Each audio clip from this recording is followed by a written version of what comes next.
Belakangan muncul kabar bahwa perusahaan minyak asal Inggris Shell akan menutup seluruh SPBU-nya di Indonesia.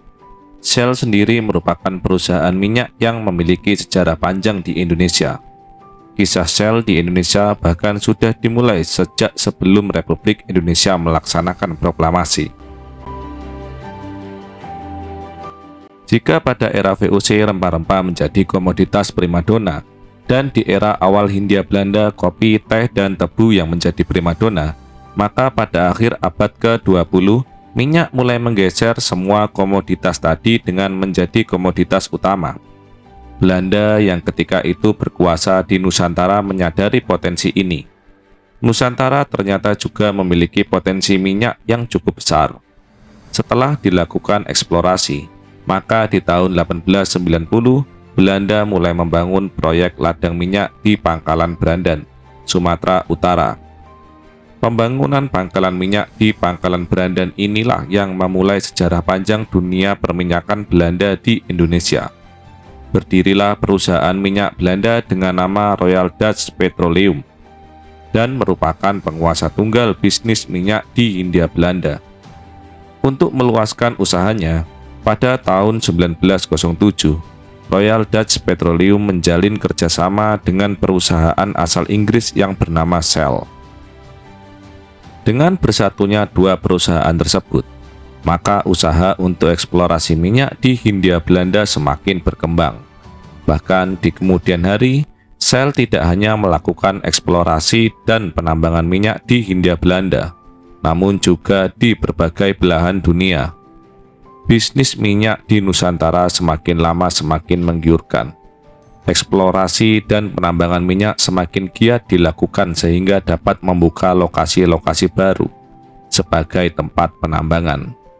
Beberapa lokasi yang kemudian menjadi lokasi penambangan adalah Palembang dan Tarakan. Royal Dutch Shell memiliki anak perusahaan yang bernama The Bataafs Petroleum Maskapai atau disingkat BPM. Perusahaan inilah yang kemudian menjadi penguasa dunia perminyakan di Nusantara sebelum era kemerdekaan. Pada tahun 1930, 85% produksi minyak di Nusantara dikuasai oleh BPM. Mereka memiliki 6 kilang minyak yang tersebar di Nusantara.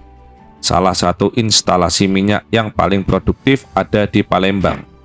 Bahkan kilang minyak di Palembang pada masa itu merupakan kilang minyak terbesar di Asia Tenggara. Jika pada masa sebelumnya, komoditas seperti rempah-rempah, kopi, atau teh menjadi penyumbang terbesar nilai ekspor Belanda, maka pada era setelah tahun 1900-an, peran tersebut digantikan oleh minyak. Pada tahun 1938, minyak menyumbang sebesar 23% dari total ekspor Belanda.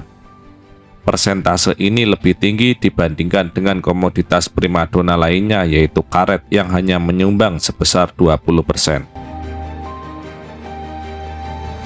Perubahan besar terjadi ketika Perang Dunia Kedua. Jepang yang berusaha menguasai seluruh Asia juga menargetkan Indonesia untuk dikuasai. Belanda tidak dapat mempertahankan daerah jajahannya di Nusantara, sehingga pada Maret 1942 harus angkat kaki setelah menyerah kepada Jepang. Belanda terusir dari wilayah yang mereka kuasai selama ratusan tahun. Di era Jepang ini, ladang-ladang minyak kurang terurus. Jepang juga tidak banyak memiliki orang yang ahli dalam bidang perminyakan. Apalagi, mereka lebih fokus mengurus perang dibandingkan dengan minyak. Parahnya, ketika Jepang kalah perang, mereka juga merusak banyak instalasi minyak di Nusantara. Saat perang berakhir, kondisi sudah sangat jauh berbeda.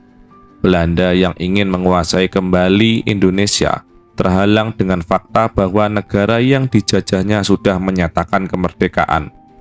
Republik Indonesia baru saja berdiri. Dengan segala cara, Belanda berusaha menguasai kembali wilayah Indonesia, termasuk juga ladang minyaknya. Angin segar muncul pada tahun 1946. BPM mulai bisa masuk di wilayah Indonesia setelah ada perundingan antara pihak Republik Indonesia dengan pihak Belanda. Pada tahun 1947, A.K. Ghani, Gubernur Sumatera Selatan, secara mengejutkan mengaktifkan kembali ladang minyak pelaju, bekerja sama dengan BPM. BPM terus mendapatkan keistimewaan di era-era berikutnya. Pada masa demokrasi liberal, BPM merupakan salah satu dari sedikit perusahaan yang tidak terkena proyek nasionalisasi. BPM diharapkan terus melakukan produksinya hingga Indonesia bisa membentuk perusahaan minyak sendiri. Perjalanan BPM tidak selalu mulus tanpa masalah. Pada masa awal kembalinya ke Indonesia setelah Perang Dunia Kedua, BPM mendapatkan fakta bahwa banyak infrastruktur minyaknya telah dirusak Jepang. Pada tahun 1950-an, usaha minyak BPM juga mendapat saingan berat dari Caltex dan Stanvac. Pasar minyak yang sebelumnya dikuasai oleh BPM sekarang harus dibagi dengan saingan-saingannya.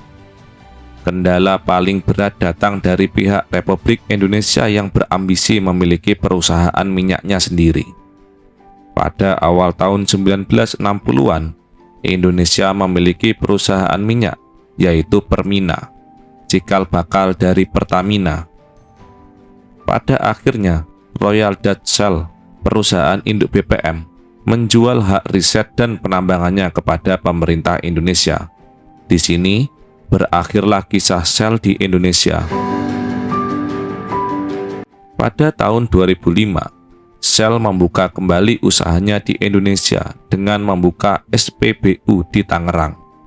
Meskipun begitu, kisah kejayaan Shell di masa lalu yang menguasai dunia perminyakan Indonesia tidak pernah terulang kembali.